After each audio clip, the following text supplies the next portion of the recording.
as well. We hope you get a lot out of this. And if not, you will know where to find us as well. But my name is Therese Rivera. I'm actually an MSU graduate myself in 92, with BA in econ. And then I went on to work almost 27 years in the state of New Mexico's Economic Development Department.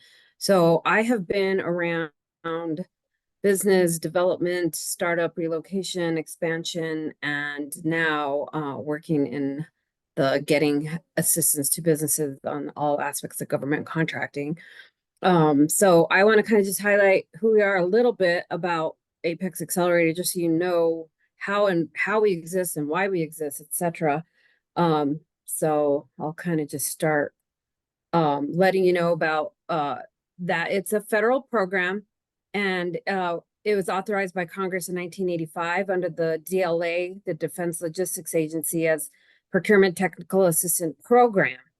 And it's, it was a long history under the DLA. Well, but what happened was that nobody had ever heard of us.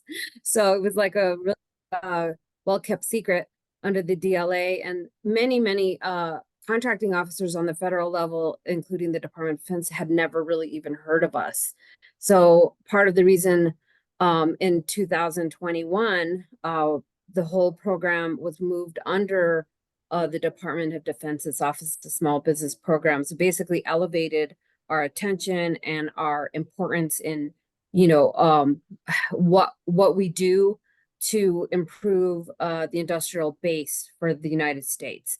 So that became, one of our main reasons for existence. So and as a result, we were rebranded. We went from PTAC, which were Procurement Technical Assistance Centers all over the United States, to Apex Accelerators. And that happened in 2022. So we have a brand new logo, which is yellow and black, which I feel like is more representative of the state of New Mexico with our yellow flag. And then in New Mexico, though, we started in 2009. And it's really confusing how we're structured, because we're hosted and employed by the Santa Fe Community College, but they're our grant host. So the money flow goes to the Santa Fe Community College. They have our money and they administer how it's doled out. I obviously submit a budget, but they keep our books for us, and we're employed by the Santa Fe Community College, which is great. They also host the Small Business Development Centers. So we're kind of located together, very happily tied together, because we also get our, with all federal grants or grant applications, you usually have to require a match. So we get our match from the state of New Mexico parceled out under the SBDC. So that's a happy marriage. Our mission of the National Apex Accelerators is to serve as the access for existing and new businesses to strengthen the defense industrial base by accelerating innovation, fostering ingenuity, and establishing resilient and diverse supply chains. The vision is to become a diverse and resilient domestic industrial base that can deliver preeminent solutions to the military and other government users. And as I've mentioned several times, we're across the nation. So it's a nationwide network of procurement professionals who help businesses compete for and perform contracts with the Department of Defense, other federal agencies, state and local governments, government prime contractors, but that also includes educational institutions, basically any government entity. We can help assist you, and guide you through the process. And I always try to tell businesses, people say, oh, Apex only helps federal, we only help small, we only help large, whatever. There's all sorts of, ideas of what we do and don't do. We help all businesses, no matter what size, and we help them navigate the process of not just federal, not just defense, just all agencies that have government funding. That includes the state, counties, local, cities, municipalities, all across the state, and educational institutions. So New Mexico's mission is to counsel, train, and assist New Mexico business owners to obtain government contracts, as I mentioned, thereby advancing economic growth in New Mexico. I take pride in trying to make sure that we are helping our local businesses get prepared to bid on the contracts. There's so much federal funding in New Mexico. I don't know where, if you guys are all located all over New Mexico or just Doña Ana County, but you've got White Sands Missile Range, you've got Holloman down in the southern part of New Mexico, including the city of Las Cruces and an MSU, which is a big buyer. And then we've got Kirtland Air Force Base, Holloman, I already said Holloman, Cannon, we've got Air Force Research Laboratory, we've got a big portion of actually the Space Force. We have Spaceport, New Mexico, also Los Alamos National Laboratory in Sandia. So, I mean, there's a huge amount of federal funding here. I always get heartbroken when I see large, outside of New Mexico businesses bidding on and actually getting the contracts. But the good news is a lot of those large prime contractors are also looking for subcontractors. So that also, helps, in, feed the pipeline, if you will, because if a small company bids on, gets on a teaming agreement with a large company, then they learn how to perform for themselves as they grow as well. Sometimes businesses just can't perform on a large contract because they don't have the size and capacity. And I'll talk about that a little bit, but also bonding capacity or employees, the number of employees that they need to perform on it. So it just depends on the size of the contract and what their needs are. So that's what we do. We're a statewide program. The Apex accelerators are, are function in so many different ways across the nation. Some of are under economic development umbrellas, but it doesn't matter how they're structured. We're a statewide program. I'm housed at the Santa Fe Community College. We're kind of hybrid. Some people are still working from home, including me. But we also have a office in Albuquerque, two offices in Albuquerque, one at CNM Workforce Training Center, where we have Alethea, and you'll hear from her, and our administrative assistant, Tracy Edwards. She's the one who sends out all of our reminders and everything about our events that are coming up and schedules all that stuff and helps me with all the fun paperwork with grant agreements. And Alethea is actually a counselor, so I always like to say I'm the pretty face behind all of this, but it's really our counselors and advisors that are the ones that are really the experts that get into the nuts and bolts with you, alongside with you as you're going through this process. So, Steve Stewart is at the Albuquerque Spanish Chamber of Commerce. Gillis Lang is at the Higher Ed Center here in Santa Fe, which is down the street, a couple miles from Santa Fe Community College, main campus. And then we have a lady there in Las Cruces, housed out of the Arrowhead Center. Her name is Karen Medina. And then we have a lady in Clovis. Her name is Johnny Lodwick, and she's located at the SBDC on campus at Clovis Community College. So that's us and our staff. We're all over the state. We put on events all over the state, primarily being in Albuquerque, but we did have a outreach event in Las Cruces. And then, we do a lot of stuff alongside the veterans. We do Boots to Business. We do, a lot of events with Small Business Administration, SBDCs. We co-host a lot as we are doing right now as well, even on Zoom. So these are some of our trainings, and these are ongoing. Just kind of keep monitoring or become an actual client with us and sign up, and then you'll get information about our upcoming events. And then we also have a newsletter, which is really informative, and that will also give you a link to all of our upcoming events. So and one big reminder is all of our services are free to you. All of our training events, all of our one-on-one counseling, everything is free because the Department of Defense feels it's really important for us to get this mission along.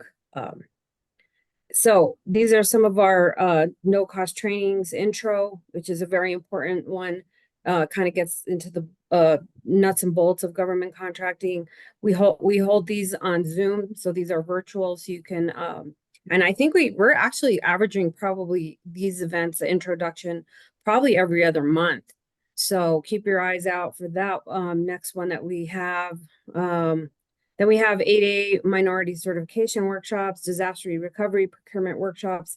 Though that was put on around the fires because we had a lot of businesses that existed in some rural areas of New Mexico that had been maybe doing business for many years in the private sector, but then realize, wow, now that we're going to have to be building out, fences and things that got washed out or ruined by the fires, that they thought they would, redeploy their their business and think, hey, maybe I can get some of these government contractors. There'd be tons of money coming down from the federal government to fix, reseed and fix fences and pave and fix bridges and everything. So Army Corps of Engineers had a lot of money coming out shortly after the fire. So we also do how to do business with government agencies. We had one specific for FEMA, the Veterans Administration, Department of Navy. Those are just some examples of some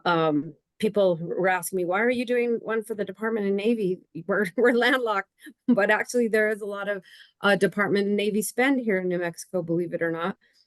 We do, how to do business with Kirtland, just kind of depends on the agency and when they want to kind of reach out to us and when we have those kinds of events specific to each agency. But we have an ongoing relationship pretty much with the VA. So we have one of those pretty much every year. Alethea will cover this a little bit. Cybersecurity requirements for government contractors. It's very in depth. Definitely don't want to scare you away because we want you to pay attention to the requirements, but it's really very only important. I shouldn't say only important, but it's more important if you are dealing with classified information. We obviously, as a nation, and even if you're a private business owner and just only working with the private sector, we want to make sure that you don't get hacked. So even if you don't do a government contract or don't have classified information, these 110 steps that you follow on making sure that your information is secure will apply to you, even if you're a private sector, never get into government contracting at all. But it's very important that you keep, your information protected as well as that of your customers. So you never want to get hacked, whether or not you're a government contractor or not, basically, as a business owner. So we have a contract ready series, very more in depth. Covers understanding solicitations, proposal writing, estimating and pricing, labor laws, and contract administration. You can pop in and out of any of those. You don't have to take them in any particular order. We don't hold you to, hey, you can't go to the estimating and pricing class if you didn't, do the first two or whatever. That's just totally up to you which ones you want to register for. They're independent, but we do kind of follow that track. Very good to take all of them. We also are adding, how to become a hub zone or how to, take advantage of the hub zone percentages if you're a small business owner in the hub zone area, or if you want to start your business in the hub zone area, why that's more beneficial. WASB is woman-owned small business. Foreign ownership, control, and influence is FOCI. If you're starting a new business, and if you're a high-tech business, for instance, and you get solicited by another country and they're saying, hey, we're going to drop, $5 million into your expanding your business, but it happens to be, from a country that's we don't recognize as one of our friends, then there's a huge issue and they will raise your contract up to, way up into the federal government and raise a lot of red flags if you're getting money from a foreign company or government that wants, kind of a piece of your high technology business. Because they want that for not the positive reasons, and not to help you expand your business. They have other ideas, so that's important to think about. Again, maybe not applicable to everybody, but these are kinds of things that, as an Apex accelerator, we can assist you with. Mentor protege, making, getting teaming agreements. If you are a small business and you want to work with a large prime contractor that wants to be a protege, and that's a nice relationship. They can help you get in and teach you the ropes on how to do government contracting. And then Cybersitter, but we work alongside with New Mexico Fast and Arrowhead Center, because they're the experts on Cybersitter, but we can provide you assistance as well. But we have a nice referral partnership with New Mexico State on that topic. Apex Accelerator Services, the other thing we do is matchmaking events. We had one yesterday. We brought in, I think there were 6 prime contractors trying to create relationships with potential subcontracting opportunities for businesses. We do a matchmaking event for federal government specific. We have another one. We're having another one coming up August 28th for state, local, and educational institutions, combining those. And then the one we had yesterday was with the prime contractors.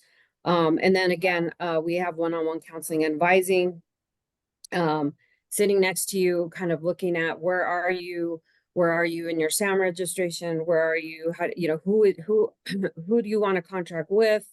Kind of walk you through, the steps, and that this counseling relationship can go on for years and years. It's not just, okay, you got your contract, see you later. Go on, yes, going on to the next client. We've had relationships with businesses for many, many years. Because I like to say we help businesses with all aspects of government contracting, from crib to cradle to death, or whatever they call that term. But pretty much as you enter, as you're performing, and as you're exiting, and you want to bid on additional contracts going forward. These are kind of our upcoming events through October. Don't be confused, because I did June, July, August, September, and October just so it can fit in this box. I know the font is kind of small, but I believe that Kathy's going to be sending out all the PowerPoint presentations. But the one that we had yesterday, Industry to Business Outreach event. Today's event, Procurement Sprint. Sometimes we hold booths and we hand out business cards we're doing that on the 15th for the Black Business Summit, NCMA training. Maybe Alita can explain that a little bit and how to become a member of NCMA. It's for contracting, contracting experts, for that. And then size and affiliation webinar. That's for businesses that are wanting to become affiliated with another ownership type. Project Spectrum is a CMMC, cybersecurity, make big targets for, small businesses make big targets for cyber attacks. So that's an interesting one on the 7th. SAMI is the Association of Military Engineers. So as you see, we partner across the board. I won't go through every single thing. Most important one, I think, is the Government to Business Outreach event on August 28th, if you're interested in getting a contract with just a state or local or educational institution. So I think that's about it. Oh, the next intro to government contracting is July 16th. You see it up there. So that's a good one if you just kind of want to test the waters a little bit. So I'm going to leave this up. This is my contact information, our website. If you go to our website, it's www.nmapexaccelerator.org. That's how you go to the top of our website, and it's how to become a client. And you sign up, you register as a client, and then you can pick the counselor that's closest to your geographic area. Alethea is at CNN Workforce Training Center. As you know, you can go back, refer to the page where I had everyone outlined. But we have a map on our website that shows, you can pick Gillis if you're in northern New Mexico, or Alethea in central Albuquerque, or Karen in Las Cruces or Clovis. You can pick Johnny. So, and I don't counsel, I don't counsel, so don't look for my name. So, I will leave that up, but I will, just kind of cover some other things. I'm kind of going to speak off another, piece of paper that's not on our slides. Just to kind of, these are more like words for wisdom, that I like to just give a little bit of pointers on, is that, if you want to become a government, like if you're looking at exploring government contracting, just understand that it's a huge market, $615 billion in 2024 in government spend overall. That was $3 trillion during COVID. The government buys more goods and services than anyone else. purchases by military and civilian installations amounted to, like I said, $615 billion.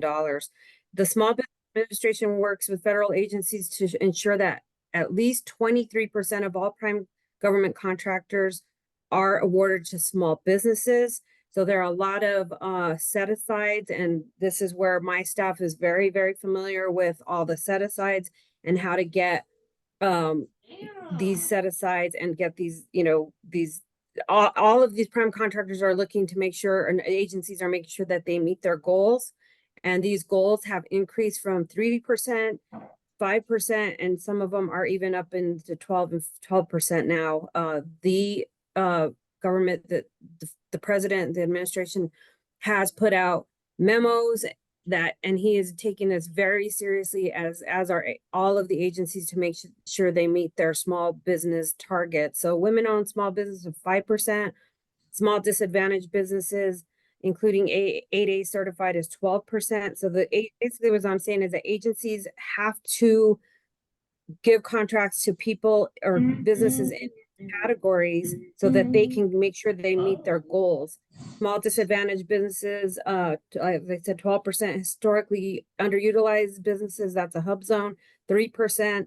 And nobody's really meeting their goals on the hub zone one. So they're looking at the Apex accelerators to help them on this one. So I'm going to be doing some heavy duty research and making sure, trying to figure out like what is impeding businesses from either locating in a hub zone or understanding the process or whatnot. Service disabled veteran owned businesses, 5%. And then so those are, they're seeking small businesses in these classifications. So that's a good thing. Let's see. Just more advice, and somebody can watch the time on me because I'm just kind of going on and on right now, and I can talk for an hour on this. So yeah, I know, Therese, that's great because there's plenty of time. But real quick, and I don't know if you were going to go into this. We briefly covered this last week at a very high level, but those set-asides and certifications. So we did have a question from Carrie asking about a special certification for women-owned small business.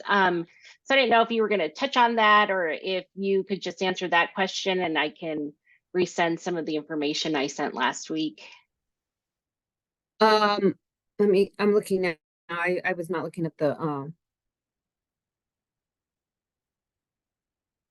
questions. Do you need a special certification for women-owned small business? Is that the question? Yes. Yes, you do. I think that the women-owned, and Alethea can correct me, as I said, my staff are the experts on the counseling side of it. Women-owned business, Alethea, remind me, because I know it used to be self-certified. They're changing a lot of stuff right now, and they're making people go through a new process. The VA took over, like, for instance, the veteran certification. And now the Small Business Administration has a whole new process for veteran, because we used to help certify some veteran-owned businesses, and they would just put it in their SAM registration. But remind me, Alethea, about the women-owned. The women-owned small business, you need to be certified on the SBA site, and we can help you with that.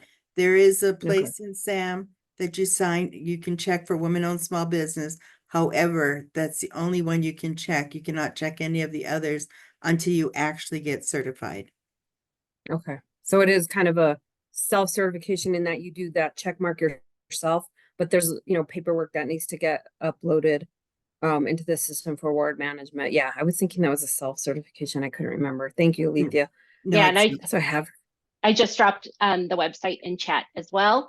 Awesome. So there's another resource. Okay, so I'm going to keep going just on general stuff. So if you're thinking about government contracting, again, it's going to all depend on the government contract that you're interested in bidding on. But, things to think about is, do you have the capital, time, staffing, and materials and reporting systems to perform on the contract? And if you're new and you want, like, this is something you want to pursue, then it's smart to kind of get these things in place, as you're going along. The reporting system, I'll just say is that, you know, kind of have to, those are required because you have to make sure that you're tracking your cost accurately. If you have two government contracts, for instance, you know, this one government contract, say, is a DOD, and this one is state of New Mexico, you can't commingle, you know, the funding. So you have to make sure that you have a reporting system. And if you do get a contract, do you have, you know, the staff? Do you have how long is it going to take you to ramp up if you don't have the staff? So again, just kind of things to think about. Do you have an existing relationship with your lending institution? In many cases, you know, you land the contract, but the funding is not upfronted, you know, it's based on a reimbursement process. So do you have money in the bank to perform the contract before you start getting reimbursed? I talked about the accounting system. The other major thing to think about is the system for award management, SAM, and all of the other, you know, portals that the government requires, and they're all different. And MSU has a different portal than UNM. But the main big portal of the world, I'm joking, but no, it's called the System for Award Management. We love and hate SAM because SAM has a lot of little nuances. My staff knows about those little crazy little things that you have to do. You have to hold your breath when you hit and enter, you know, I mean, I'm exaggerating, but I mean, it's just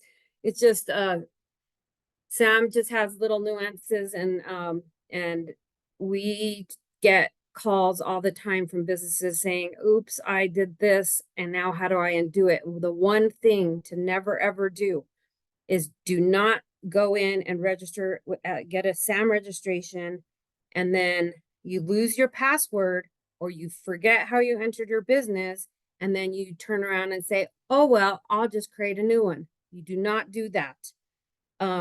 This is very serious. And you also don't, you know, tell your brother-in-law to do the password and all that stuff. Because if that ends up in a, you know, divorce and the relationship falls apart, you don't know the password to your SAM. You don't know how they registered. And, you know, people get hung up in these little, again, these little nuances. Is that my business name is NM Apex Accelerator LLC, comma LLC, L period C period, you know, DBA as, you know, spelled out, not spelled out, incorporated, spelled out, incorporated with a period, without a period. So, I mean, these are the little kind of nuances that you have to deal with SAM. And it sounds complicated, but, you know, once you get through SAM and you just, you know, you're married to your password, you have all this stuff, you live and breathe it.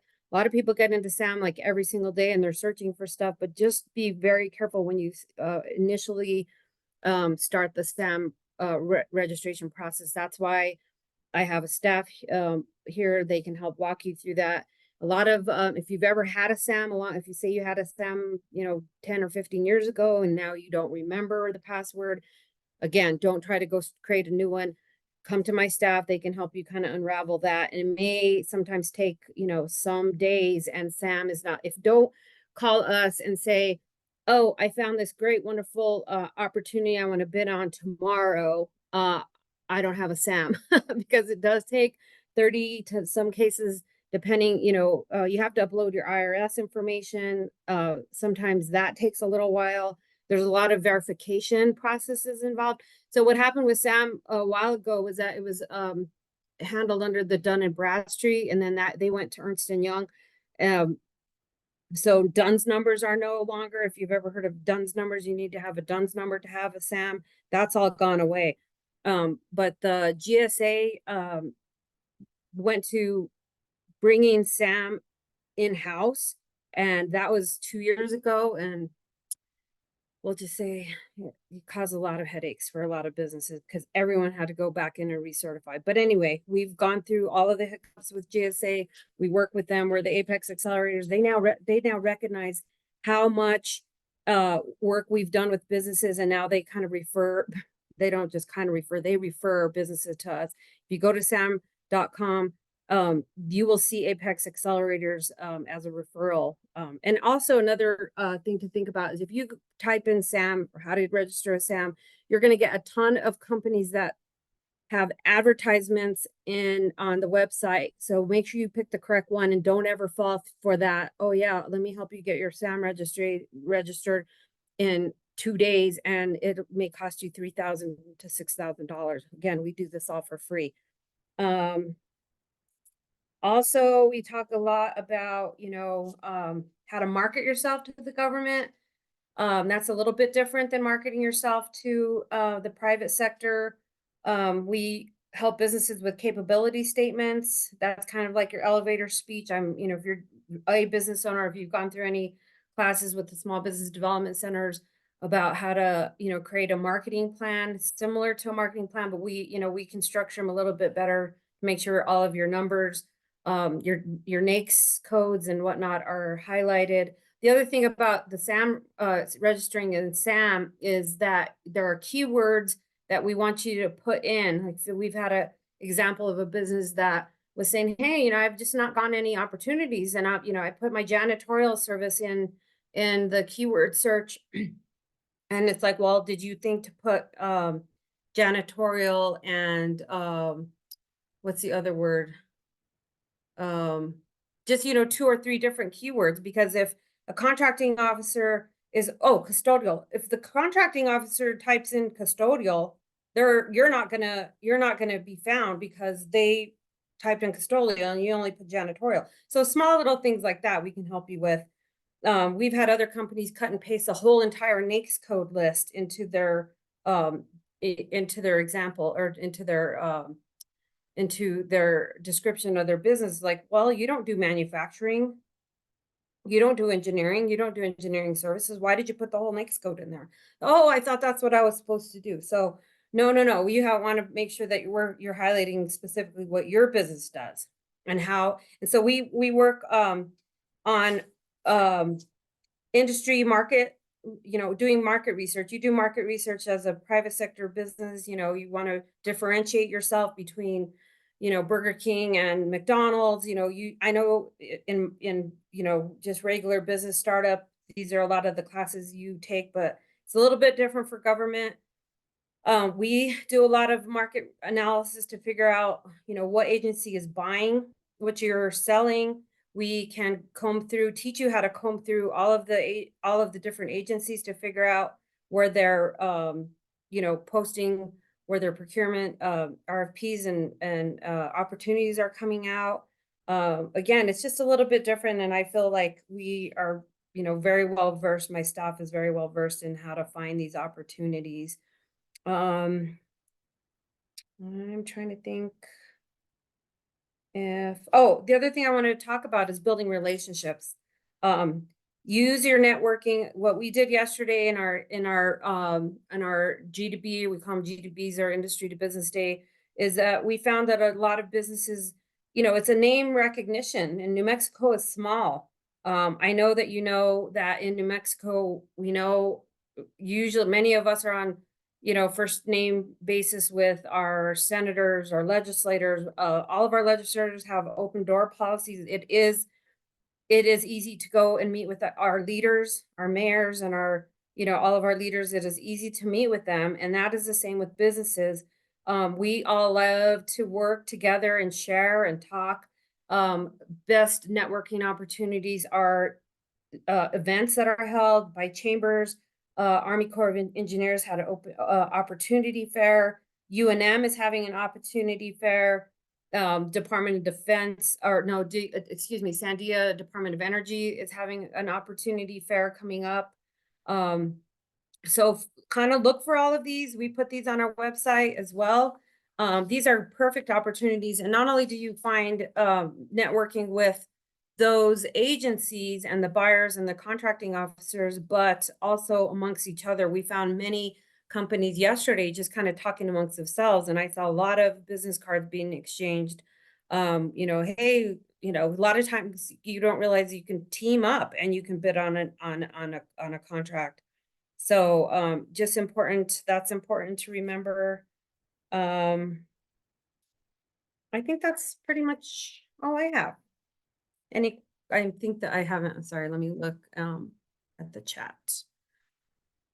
Oh, I see a lot of There's been a lot of comments, and this is great, Therese. And we had some of those acronyms that we sent out last week, and some of these certification requirements. There's a few folks, and this question came in an email to me. BK asked it, but I think there's some things I can't answer offline. But if you're outside of New Mexico, but folks want to get in touch with you if they're in the process of relocating or looking to relocate, can they? I know that's what we want, right? But what could you provide some guidance for folks who maybe aren't necessarily here, but would like to do business in New Mexico? Yes, absolutely. That was my prior job, and I have really positive relationship with the state of New Mexico's Economic Development Department.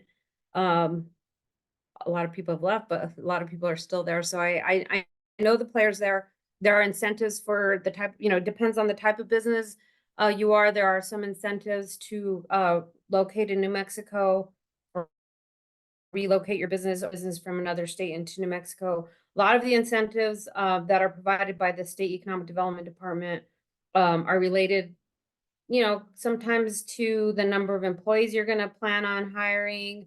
There's an incentive called the Job Training Incentive Program, and reimburses a portion of the employee's wages while they're in training. When you start up here and you want to hire, 50 new employees, that reimbursement will cover a portion of the employee's wages up to 6 months while they're in training. There are other tax incentives. Again, it's very also dependent again on the number, the type of business, the number of employees. I think those two things, the type of business and the number of employees, because the incentives are very much tied to, like, they want to make sure, you're going to be here for the long haul. You're going to invest your money here. You're going to, if you're putting in bricks and mortar, there's other incentives for bricks and mortar establishment. But those are tied to whether or not you're a manufacturer or fall into certain categories. But if you email me, I can put you in touch with the organizations that can assist you. Each of the communities have economic development offices. Sandoval County has, Sandoval Economic Alliance. Albuquerque has, it's called Area. And there's, they're actually, they call themselves recruiters, but they also have people on the ground that help businesses expand. If you're in the state and you need help adding 5 employees, 10 employees, we've helped many companies around the state, from breweries to distilleries. And there was even one highlighted on the news the other day that was a company that was making turning their loved ones' ashes into stones. And if it's a manufacturing processing, then the economic development department can help you. What about soft landings for maybe foreign companies? Do you have any information on that? I think maybe New Mexico Trade Alliance might be a good place to start, but the other one that's down the street from NMSU is the Business Accelerator, the International Business Accelerator. Jerry Pacheco is the expert, and he's got a whole staff of people. He's located there in Santa Teresa, but Jerry Pacheco is pretty much the expert on all things international trade, exporting, and citing a foreign company in New Mexico. I can give you that guy's information too. But yeah, the Trade Alliance as well is another one. Yeah, the Trade Alliance is has the contract with the state of New Mexico Economic Development Department. Oops. I just dropped the International Accelerator in chat, and I'll look up Trade Alliance, and I'll include these links in our follow-up email as well. And then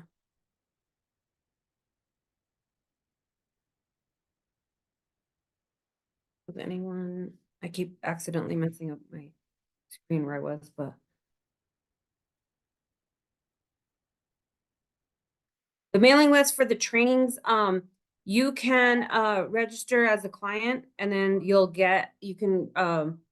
can click the link that says, I want, your mailing list or all the information about our trainings and how to register for them. Oh, good. You've been working with Steve Stewart in Albuquerque. Oh, awesome. That's great. And also the person that's from outside of New Mexico. And if you, we would love to have you locate in New Mexico. That's great. But if you need any assistance, look for the Apex Accelerator closest to you. If you're trying to bid on a contract, try to find your local Apex Accelerator. I mean, you can continue, you can register with us as well, and we can help you with that if you're trying to find a contract in New Mexico. If we want to set up a relationship because you're bidding on a contract locally, you can come through us. But if you're happy in where you are and you ultimately don't end up in New Mexico, then there are Apex Accelerators all over the country and we're one big happy family. We know we have a couple of conferences a year, so we have, formed relationships with, I'm like, oh yeah, that's so-and-so. Yes, I know the director of the Vermont Apex Accelerator, for instance. So we're all good friends.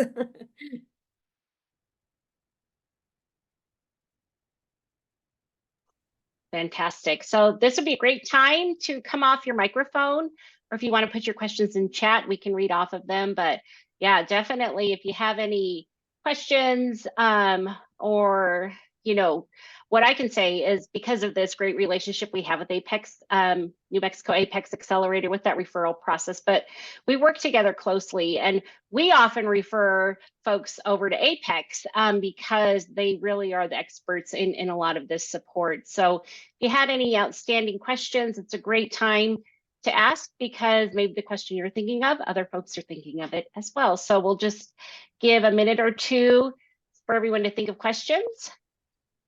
Kathy, are you going over Cybersitter with them or not really? And more just because I think of you guys as helping businesses with SBIR. That's really for high tech research, but even to get a Cybersitter, you need a SAM registration. So again, we can help you with all the portals.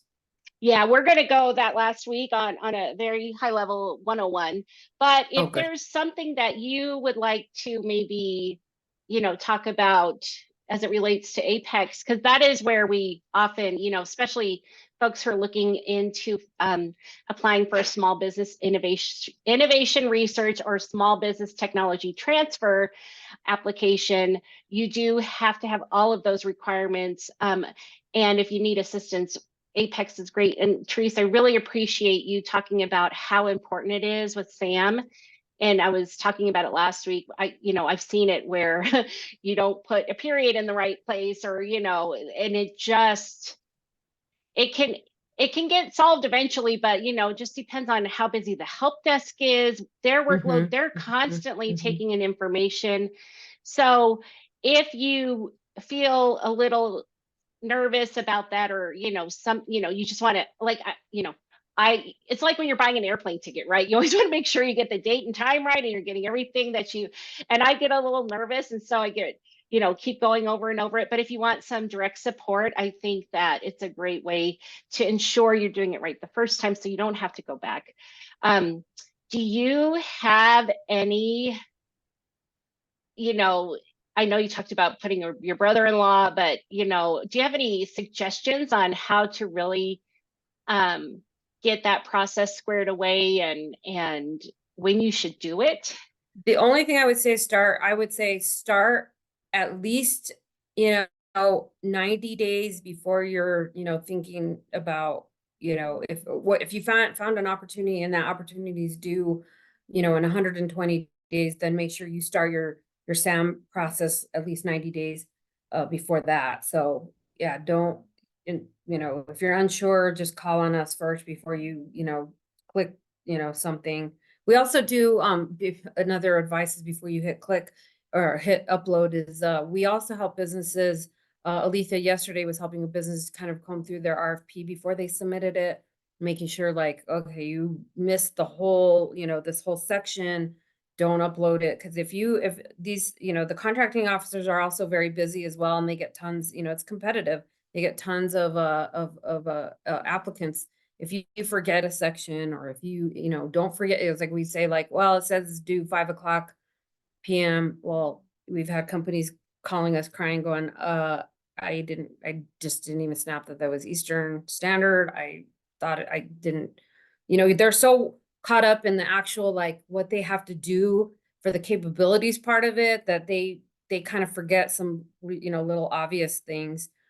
So we can review that, you know, it's like I always say, you know, have somebody review your resume before before you submit it, because find, oh, I spelled this, you know, word wrong or whatever. So we can do that. The other thing about I was gonna say about the portals, uh, they're all different too. Like even, you know, even if you're in SAM, we also found that like the Forest Service uses something else called Viper. So some of them, even if you're in SAM, they also use a different portal. So again, we kind of know some of those little secrets and hints as well.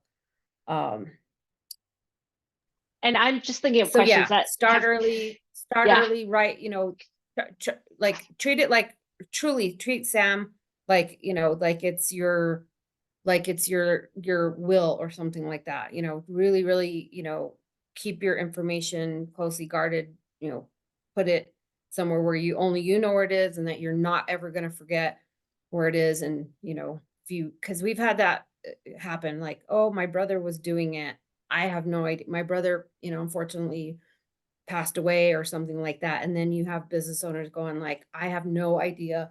He did all that stuff. He did all the vouchering. He did, you know, so and all this stuff. And then it's like, they don't have a clue. So it's like, you know, you are the business owner. You need to, you know, take that pride of ownership with when it comes to this part of it. And especially, you know, you also hear, even in the private sector side, it's like, oh, you know, we relied on this so-and-so friend of the family and they ended up embezzling all this money. But, you know, you have to have, you know, that you have to have that ownership. You need to know what's going on under your nose. So kind of and same with government contracting, SAM yeah. registration. I don't know what they put. I don't know why they put that NAICS code or whatever. And So one more question I thought of just when we're talking about submission, and the best way to do it is to miss a deadline to learn, because I was talking to a group, we were talking about the times that we've missed the opportunity because it was late by 1 minute, 1 hour, you know. you're done. I You're knocked out. Yeah, so because, you know, there can be system, you know, most of the times the agencies don't work, you know, I don't want to say, you know, regardless of what happens, they expect that submission on time. I try to tell people the day before at least, because you might have to make that call to the tech, to the help, you know, the help desk, you know, to help you through something. How do you all, you know, relay that to your clients? Well, like for me, I always say like, you know, on that day that it's due, you know, God forbid the internet go down, or, you know, you have a power outage like we did the other day in Santa Fe, like half the city was out. It was at night, but I mean, you don't want to wait till the day of, to 5 minutes before the deadline, and then God forbid, like, you know, you get some hung up in something, or the internet shuts down or something. So yeah, just be prepared and try to do it ahead of time. And again, we're happy to look at your RFP and you know, kind of scan for all the buzzwords and make sure you're hitting the highlights. And Alethea may speak a little bit to that, because she was reviewing an RFP yesterday. And you know, sometimes, you know, the contracting officers, they're understand that you know, there's a lot of new ones. There are a lot of contracting officers that were baby boomers that are retiring, a lot of new entrants into this, you know, like we were talking the other day. I was like, nobody wakes up and, you know, nobody's dream is to, when I grow up, I want to be a contracting officer. So people kind of fall into this job. There's in many ways over the years, there have been culturally things that are ingrained in contracting officers, that they're going to do things this way or that way, only give to 8A businesses, or only, you know, do certain things. But there's a lot of new contracting officers coming into the career that kind of want to shake the trees a little bit and try new things. And um, some of them in the past were very stringent, like, you know, they don't But then you also have to be careful because they can't work with you because that's a conflict of interest. If they're warranted contracting officers, you know, they don't take gifts. You can't approach them and say, hey, let me take you to lunch, because they cannot talk to you about the opportunity. But the other thing we were talking about the other day is like, because we, you know, go to these conferences, the Department of Defense contract, Small Business Training Week is, you know, what are the barriers? Why are businesses? Because, oh, by the way, like one of the stats was that 40% of the industrial base, we've lost 40% of our industrial base over the last 20 years. That's huge. And during COVID, you know, there was a, you know, you knew this, you heard about this all the time because the prices went up. We couldn't get obviously toilet paper, but there are like huge hiccups in our supply chain. And imagine, I mean, we want to protect our soldiers. That's, you know, the Department of Defense's, you know, major initiative. But when we have hangups in the supply chain, and the reason we had hangups in the supply chain is we don't have enough businesses in America that are doing, you know, certain things. So that they want to bring that back. They're reshoring. They want to bring businesses back in.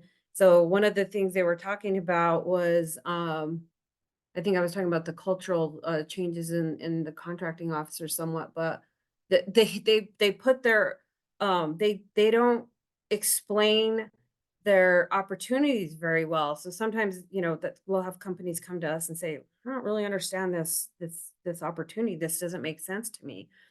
So we can call the contracting officers. We can talk to them. We won't ever get, you know, involved on your behalf if you didn't get the contract and someone else did. We cannot get in, you know, get involved in that. But the other advice is if you bid on a contract and don't get it, you can talk to the contracting officer after the fact and say, hey, you know, what did I do wrong? Or, you know, help me figure out what I can do better next time. They're willing to talk to you then. But again, form the relationships. We are at our event yesterday. It's like the face-to-face relationships. They're going to remember you when you gave them a really good capability statement. You knew what you were talking about when you went. It's similar like to get a job. You give them your resume and you show up at your interview and you go, oh, I don't know really what your agency does. What are you looking for? Well, you need to go prepare. So when we do our G2Bs, we also have a class ahead of time. We started making these more one-on-one. It's called doing your homework. And what we do is we work with you to be prepared for, you know, we have, you know, at our G2B, we're going to have XYZ agencies here. They're going to be representing themselves. You have 10 minutes to talk to them because we sign you up, or you sign yourself up for speed dating, 10-minute, like, you know, quick interviews. But you don't want to show up and go in, you know, tattered jeans and your, you know, baseball cap and say, I don't know what you really do. What does your agency do? You know, you need to go with your capability statement. You need to go and be prepared to talk to them about, this is what my company does. This is what we're specialized in. This is what we're looking for in bids. This is how we can perform, or this is how we performed on our, you know, our last contract or whatnot. So you have to have, you know, your best foot forward when you come, and we show you, you know, this is how you look at that agency and figure out what their opportunities are, because we help businesses like turn over every stone to figure out how to find the agencies that are looking for them and how to put your best foot forward in the portals that they scan in order to find you. I had another point on that. Forgot what it was. That's great. And, you know, I think, and I know this is a lot of information, but so capability statement, make note of that, you know, and try to build that. But also, Teresa, really great point, you know, when you're talking about marketing your business to government, and, you know, there will be additional information. I know you all can do federal and local and state, and we have Griselda Martinez joining us next week to kind of dive into local. That is so different than, you know, maybe when you're used to going to the networking events and, you know, where you have an elevator pitch, you know, for investment or customers, or now that, you know, this is something that I really think that, as you're saying, Apex, formerly PTAC, that's what you all are known for too, is, you know, trying to really get the leg up. So this is a great, resource. We know all the players. We know, I mean, I was at the DOE event last week with all of the purchasing people, all the small business advocates at Lanel and Sandia. So, yeah, we know the UNM folks, we know, the CNM folks, we know. Oh, could you please mute your microphone unless you have a question? Oh, thank you. Okay, great. Well, Therese, this is just a wealth of information, and I'm so grateful that you are able to join us and share information Absolutely. and provided all those resources. So what we'll go ahead and do is feel free if a question comes up, put it in chat, but let's take about a 10-minute break because I know probably people have to maybe answer a phone call, check some emails, and that way we will come back on at 11:10 and Alethea is going to be sharing some information. So go ahead, try to digest, the information, but know that we are going to follow up with the PowerPoint presentations and all of the links that we've put in the chat. But let's go ahead and break and come back at 11:10. That's Mountain Time, or if you're outside of our time zone, 10 minutes after the top of the hour. Thanks, Therese. Yeah, absolutely.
Hi, everyone.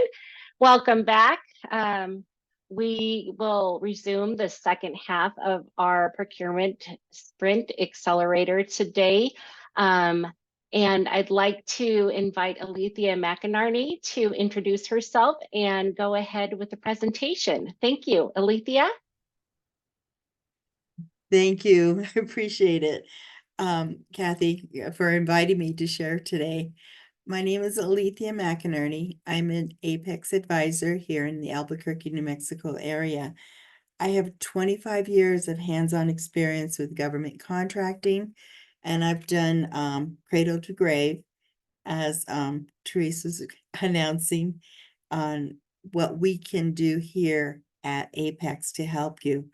I've dealt with the federal acquisition regulations, and I've done with a lot of the different agencies. So I've worked with them firsthand.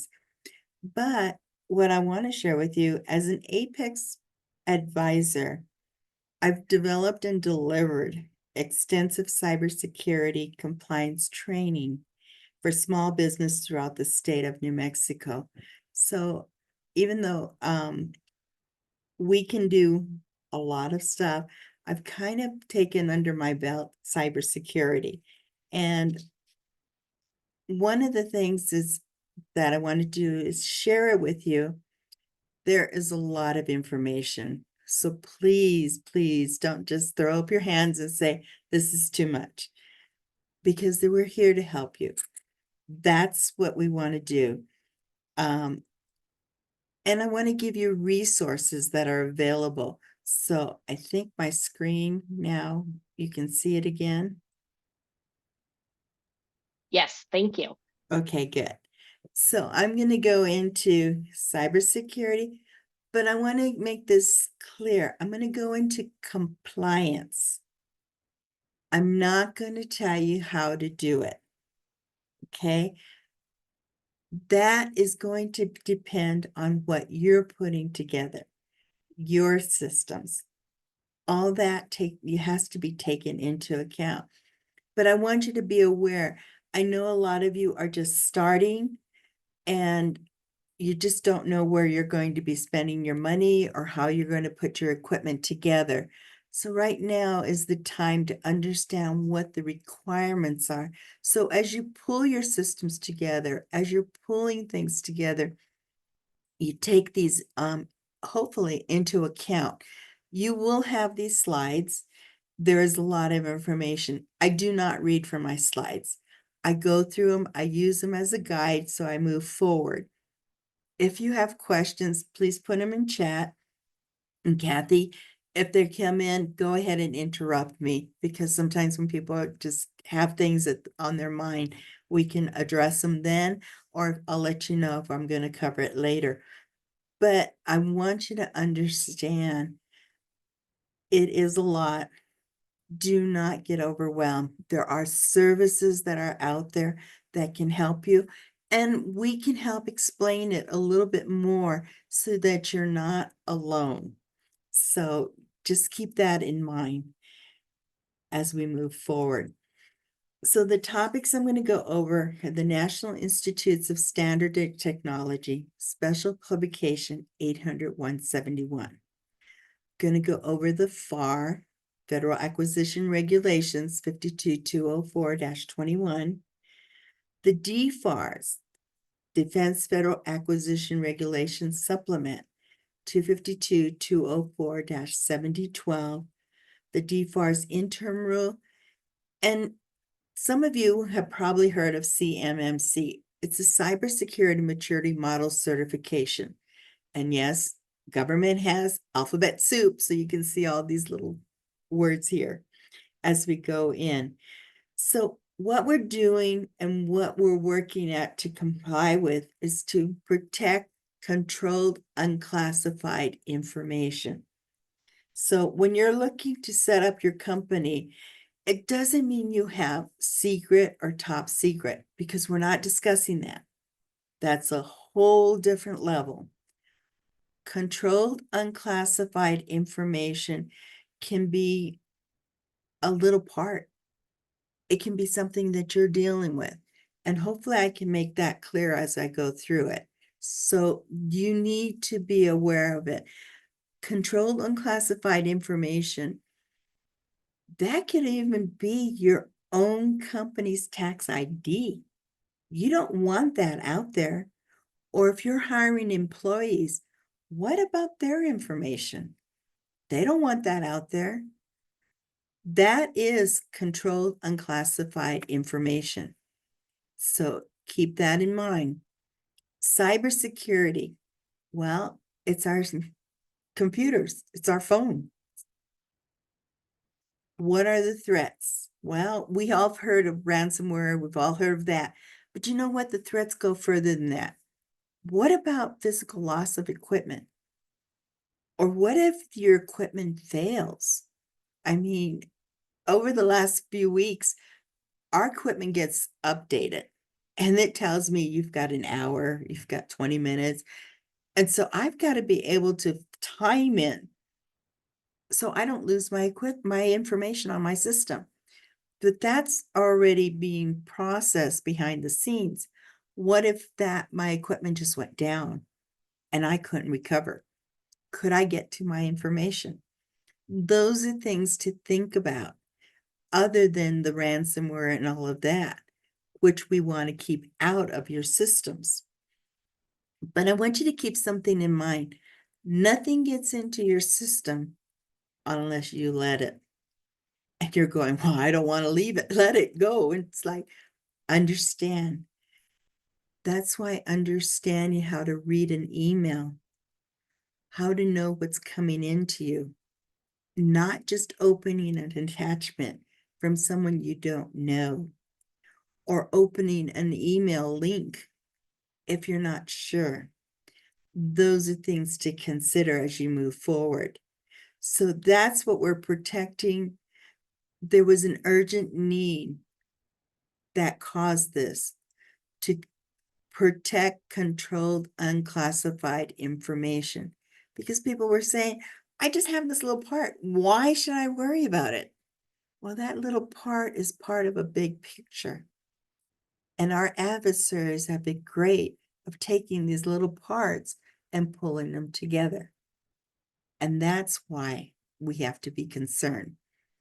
That's why you need to be concerned, because it affects our economy, our national security, all of us daily, our personal lives. Okay? Billions of dollars worth of research and development data has been stolen. You all have ideas. You are all bringing things to the table. We want to help you grow, but we want to keep those ideas here in the United States and not have them stolen. And, you're saying, I'm just one small part. I'm just one little thing, nobody's going to want me. Unfortunately, our one little small part is the part they want. So that's why you need to be aware of it. You need to understand how we move forward. So our protecting the different items, especially working with the government, okay? But the government is not just federal, state, local, and county. So what are we protecting? Anything that's out in public, it's open. Everyone has access to it. So keep that in mind. You have your business, so you have financial, technical, personnel information. Part of that, you really don't want all that out. Federal contract information, FCI. This is all protected with this basic FAR 52204-21. And then we have another circle, controlled unclassified information. That is protected by the NIST Special Publication 800-171. So I'm going to go into a little bit. I know I'm throwing a lot, but I want you to understand how this is coming and why we have to deal with it today in the times we live in.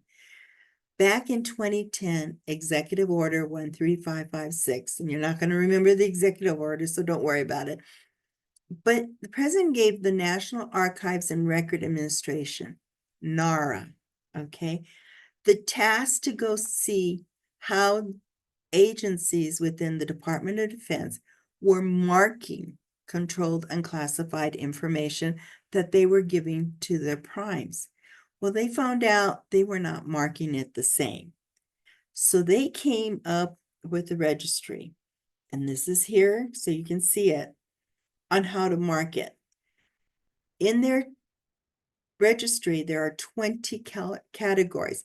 And look here, you have defense, expert control, but look at, there's finances, there's law enforcement, there's privacy, patents, taxes, transportation. It's not just a little area. It is open to a big category grouping that we need to be aware of. And then underneath each title, it goes down further and how we need to mark it when we have it on our systems. But, you know, sometimes we take those markings and we put them, print them. So we need to make sure whatever we have print out, we keep as well and keep it safe. And you're like, well, why do I want to expose it so brightly? So that we remember when we leave the room, this does not have to be locked up in the big secret safe, but it needs to be contained in a drawer locked, or a cabinet, or your office door locked as you leave the room. That's controlling it. Okay, so it's not that difficult, but it reminds us the information I have on my desk, I need to take notice of and control where I put it. So we want to make sure we have adequate protection. Well, what is that? We already know that no system are completely secure. So we want to be adequately protected. And if we follow the NIST Special Publication 800-171, you will be considered adequate, even if you have a breach. But if you are not following that and you have a breach, you will not be considered adequate. So as you're working with the different agencies and keep that in mind, that's why it's here. Okay. The National Institute of Standards and Technology, NIST, I've mentioned them before, and they provide, neutral technical expertise, guidance, and reference materials. If you ever go to this site, and I would suggest you go, there's tons of information, even some that might even help you with whatever you're doing or coming up with, other than cybersecurity. So they have a lot of reference material stuff on their site. So that's something just to keep in mind. But NIST received an executive order as well, 13636, back in February of 2013, to come up with a framework that all non-government agencies could use in setting up their systems. Now, when it came out, they finished their task in 2015. And when they completed their task, that's when the NIST Special Publication 800-171 was born. So back in June of 2015. And that was protecting controlled unclassified information. Okay. The purpose of this was to have it as federal agencies will use it as a recommended requirements to their primes, to their subcontractors, whoever they're using. Okay. So, and that's how they were supposed to use for non-federal agencies. This cybersecurity framework had 5 steps.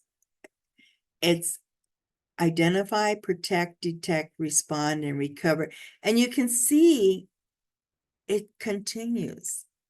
It's not a one-time thing. You just do this once and you're done. This has to be continuously. And this kind of explains what every area is. In there, they came up with 14 families. within these 14 families, there's 110 items that need to be met. Now, when you look at this, you're like 110. How am I going to do that? Well, you know what? You're not going to, because you're not going to have all of them. You're starting your companies, you're going through.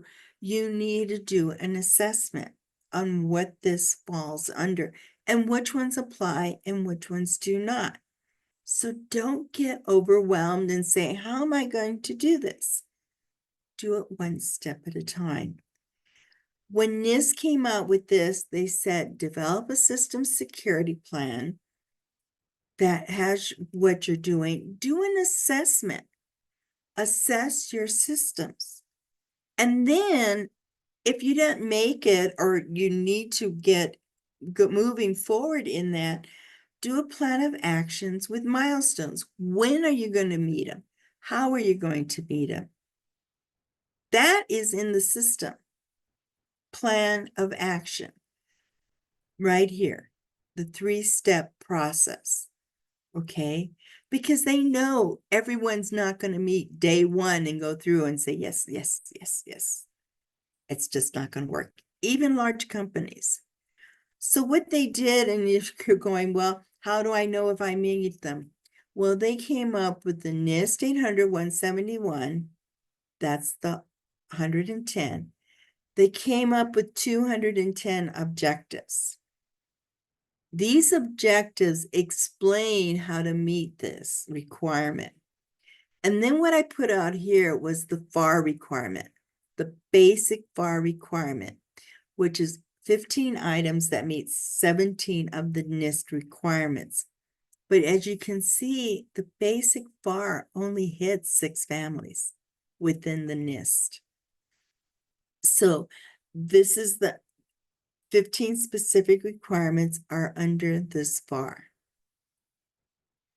And that's for if you should get audited by DCMA to see if you're meeting those requirements, they are going to use the NIST Special Publication 800-171A to see that you're meeting it.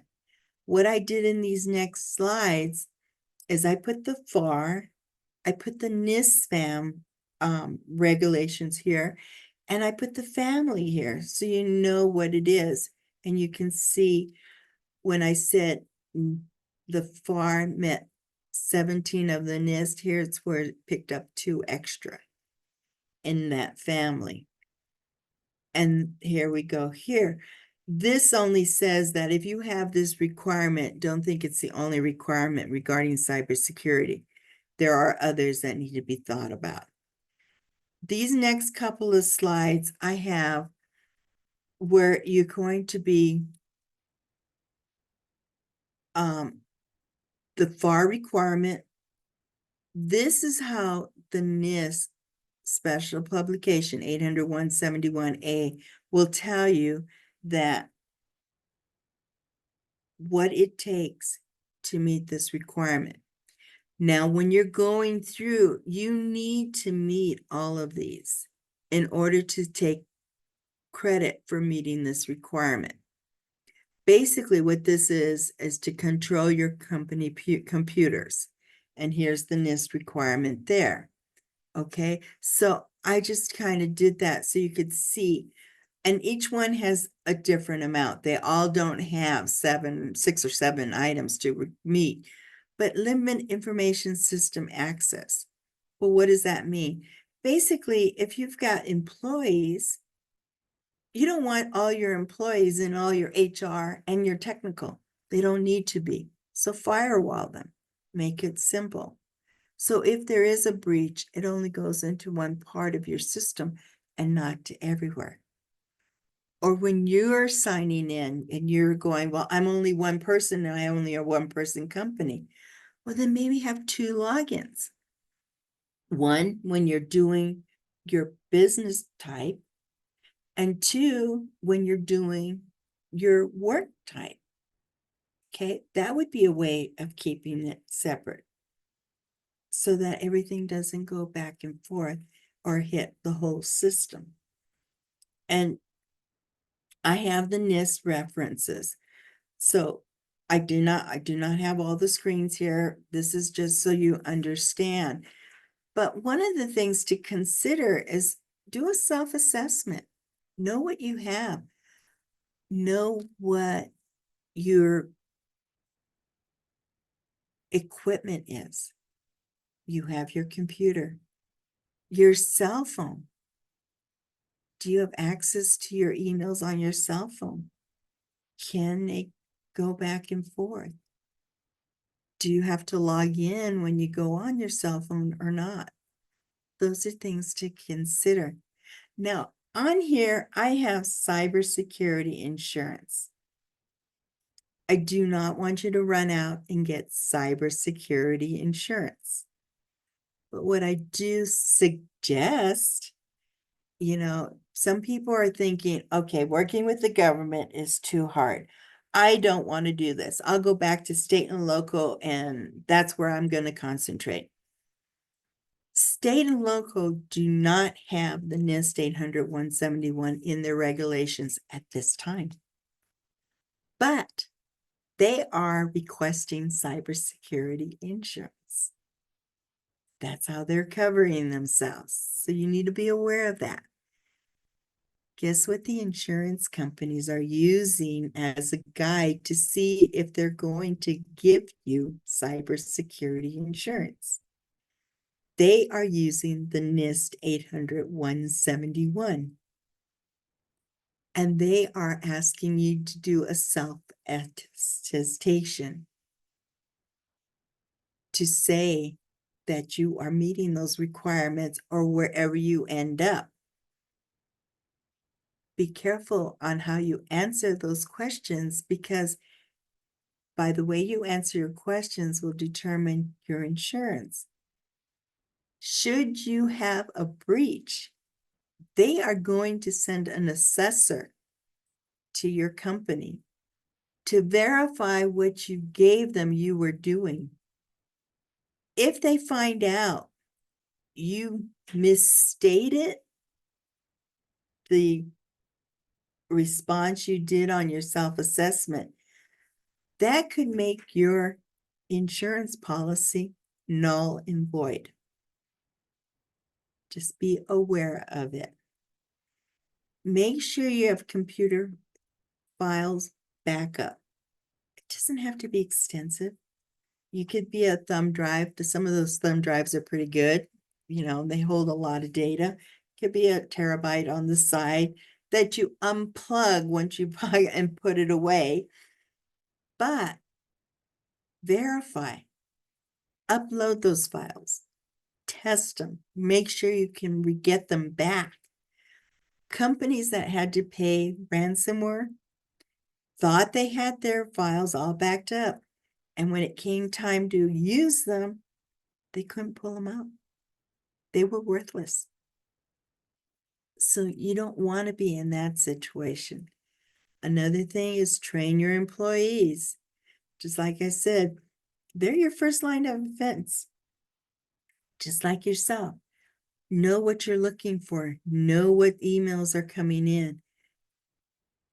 If you're not sure, pick up the phone and call whoever sent you that email and see if they really sent it to you. I've received emails telling me I need help and doing this and that, and something didn't seem right. Yes, it would be easy for me to just open the attachment or go to the link. But, sometimes you just have that feeling. Use your sixth sense, as they call it. I picked up the phone and called that person and said, what's going on? What do you need help in? Maybe I'm not understanding this. I didn't send you an email. Then maybe you need to have your computer checked and see if anyone else got it, because I just received this email from you saying you needed help. Oh my gosh. Okay. So not only did you stop it from going into your computer, but you also made that other person alert that they may have a problem. those are things to think about as you're moving forward. So take the time. Here's my commercial. You know, everyone has to have a commercial. I do too. QR codes. Be careful. QR codes have a place. Okay. QR codes themselves are not bad. They have a place in manufacturing, they were cars and hospitals and everything like that. But when you start using them and putting them out in the open, they can be changed. And they can redirect your clients or whoever to other sites. If you're going to use a QR code, put the URL sign like company underneath it, so people can double check, did it take them where they were supposed to go? QR codes are layers. I've given Kathy an attachment regarding QR codes, just so you understand what they can do to your systems. Just be aware. Okay. No matter who you work in the government, there's going to be some type of cybersecurity, and all of them are going to NIST 800-171. They're all using that as a requirement. How did that become such a big deal? Well, we have the basic FAR, the Federal Acquisition Regulation 52204-21, says has 15 controls. Now, as you're doing work with the different agencies, you will probably see that. I did not go through each of the 15 requirements, but I did list them for you. And if you need help understanding them better, we're more than happy to work with you. But that particular requirement has no grace period. Day one of your contract, you need to be meeting those items.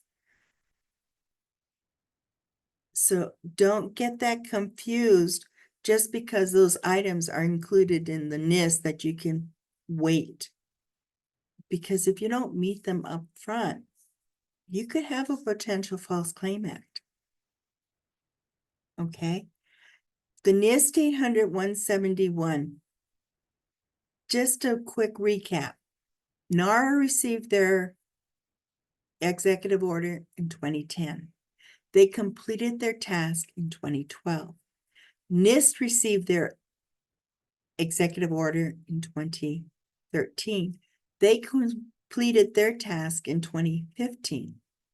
Well, in 2016, DOD said, we're not going to use this as a recommendation.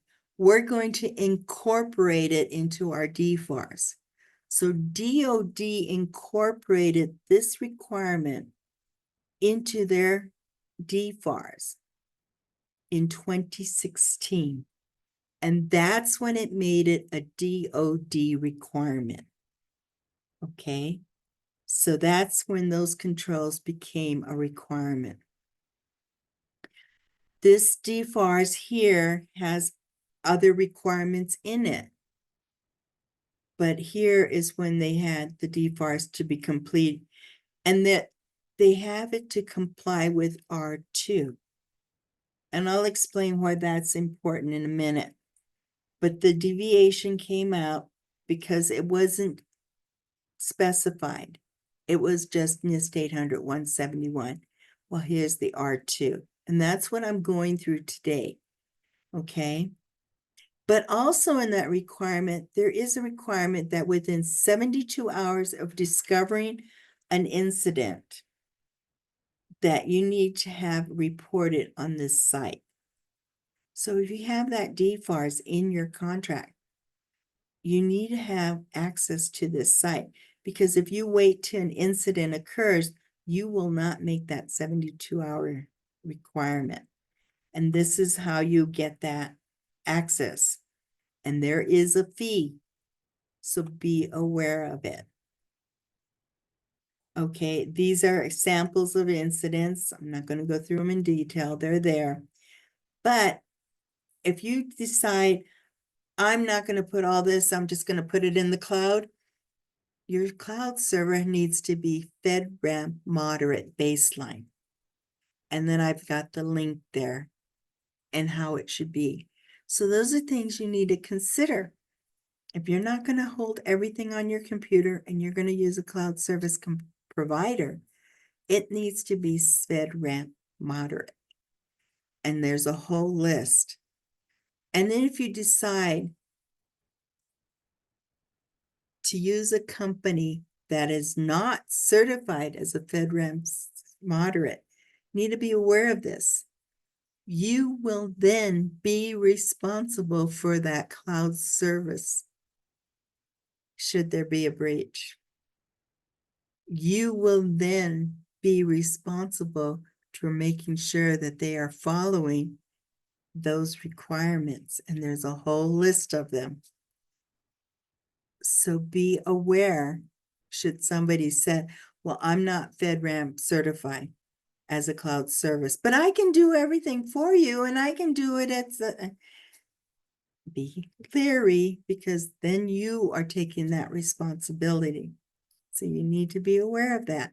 And there is an executive order that came out on that. So the prime contractors are responsible for their subcontract. So there are some mandatory flow downs. So as you work with primes, they're going to be looking at you not only to do the work, but what is the status on your cybersecurity? That's why it's so important to understand right now that you are starting to put that in order and get that in front of you. Okay?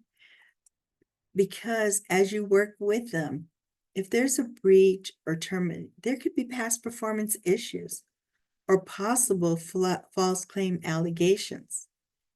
You need to be careful, because you may start off as a subcontractor, but hopefully you'll be a prime. So you'll need to understand why they keep coming to you and asking questions. This is the False Claim Act that will be there. Back in 2021, the Department of Justice got involved, highly involved, with a new cyber fraud initiative. Okay. Which they're holding contractors to their commitment. And what they did is said, if you fail to comply with cybersecurity standards, and they're in your contract, that could be a false claim act. If you knowingly misrepresent yourself, that's a false claim act. If you do not timely report a suspected breach, that's a false claim act. That's why that 72 hours is very, very important. Okay. So they came out with requirements. Back in 2020, there was supposed to be a certification for anyone that was working with DoD. That did not happen. It's in process. It's still not complete. But what they have done, they came out with interim rules.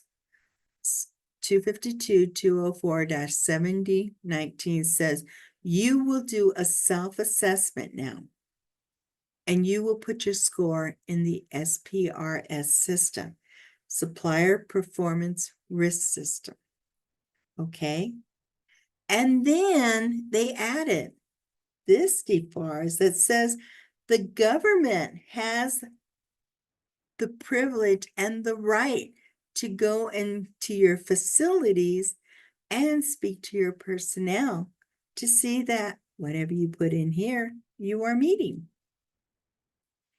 And then they came out with 7021 that says when CMMC is in effect, you're going to meet whatever requirement level it is. And I'll go into that one later. But just to make you aware, here's the DFARS interim rule. Here's the system that you need. In order to get your score in, you have to go through the procurement integrity enterprise environment, and you need your cage code. So here's SAM. Before you can do anything, you need your SAM. So because you're going to need your cage code in order to meet this requirement. So these are the instructions on what you need to do and stuff, and I'm not going to go over them. But your score is based on a self-assessment of 110 requirements. Okay? What you're going to need is your assessment date, your score, plan and action and stuff. And don't be afraid to put a score in. This is the assessment here. And these highlighted with the asterisk are the ones that meet the FAR. You can see that value is 5. Now, in order to meet that, for that first one, you've got to meet all of these. Otherwise, you can't take credit. If you meet that, this score will turn to a 0. Normally, we want the scores. This time, we want zeros all the way down. But we have to meet them completely. And there is no partial score. So if you meet four of these, you can't just take partial score. You've got to meet all. It's either all or you nothing. So it's either the full value here or a 0, depending on what you meet. So when you start, as you go through, your lowest score should be a negative 140. And you're going, negative? Yeah. The negative 140 is the basic FAR 52204-21. You've met that requirement and you've met all of those items to meet that requirement. Okay? And that FAR clause, day 1 of your contract, you need to meet them. So that should be your lowest score. And then from there, you should approve. By placing this score in the system, and you're going, well, I'm going to wait. No, because by placing the score in the system, you're telling them, yes, I understand. I've got to meet these requirements. I am in the process of moving forward, but here I've started.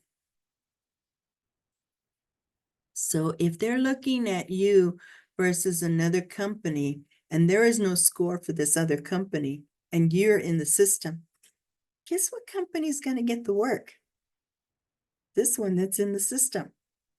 It's a negative 140, but you've told them, I understand there's a requirement and I'm working it. This company has nothing. And they're not showing any progress. So contracting officers are going to look at that.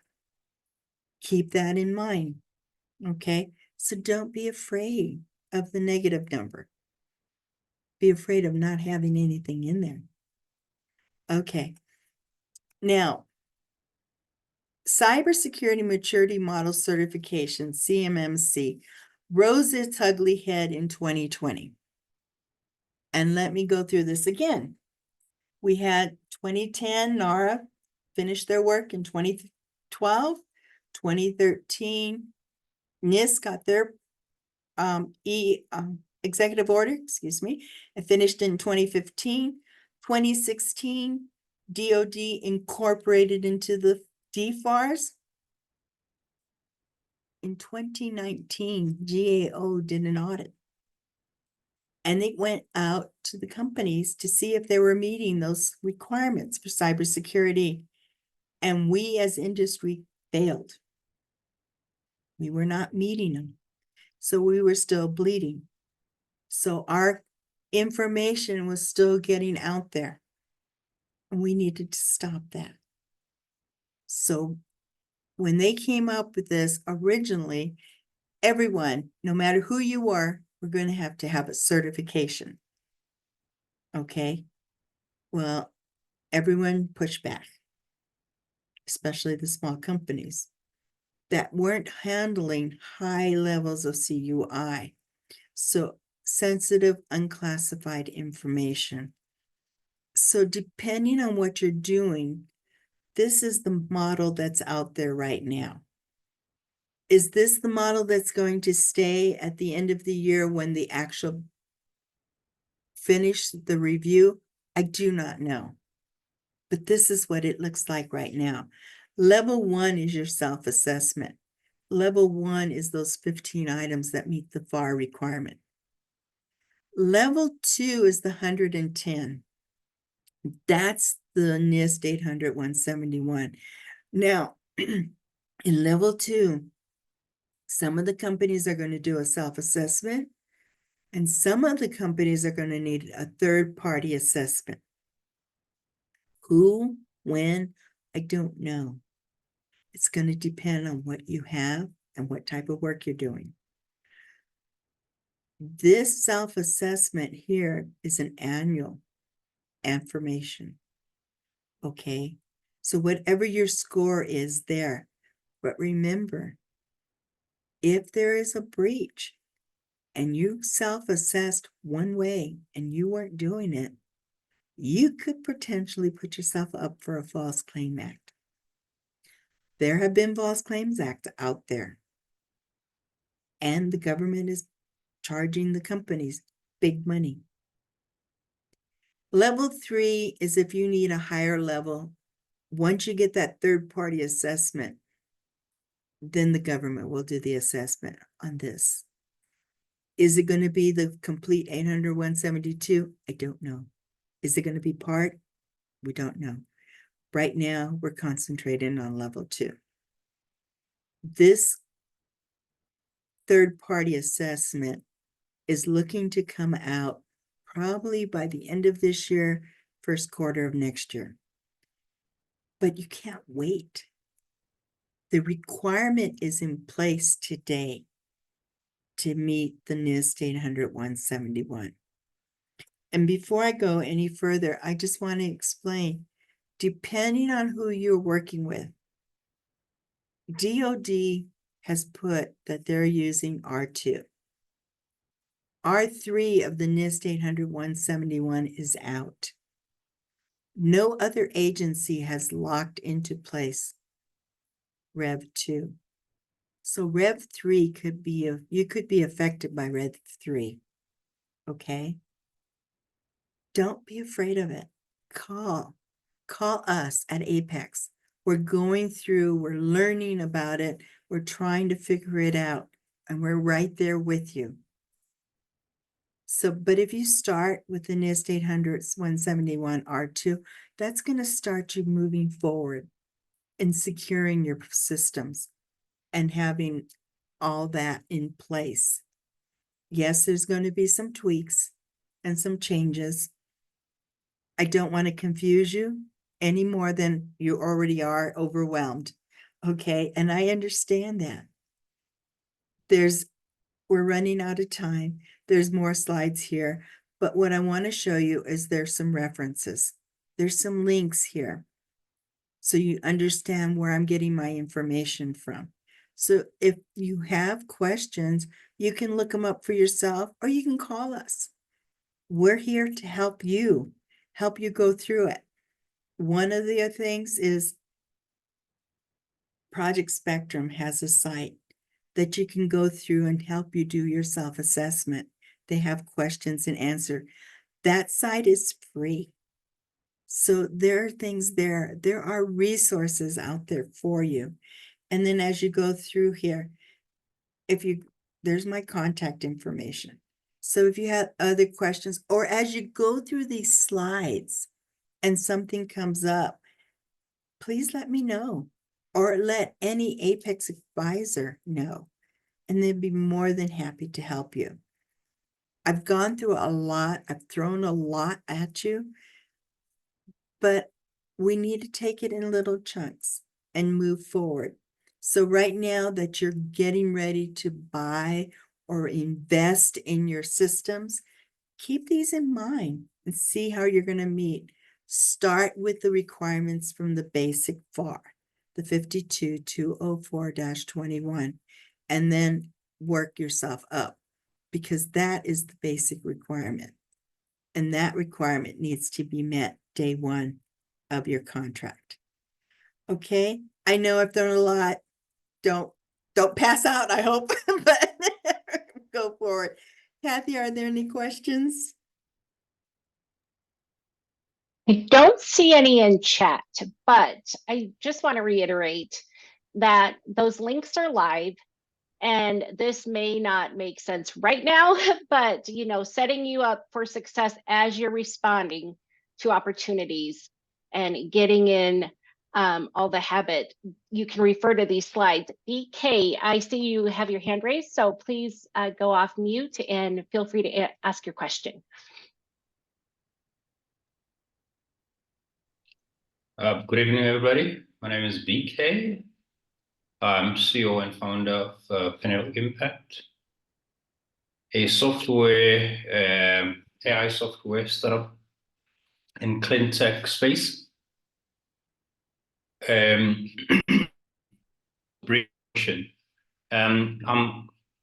currently outside of New Mexico, and I was wondering if it's possible to leverage the incredible resources from the APEX program if you are outside of the state. And the second question is, would it be possible to, what would it take to get into an agreement to also leverage the, the address of the Apex Accelerator, considering that our startup is registered and based in Delaware? Thank you.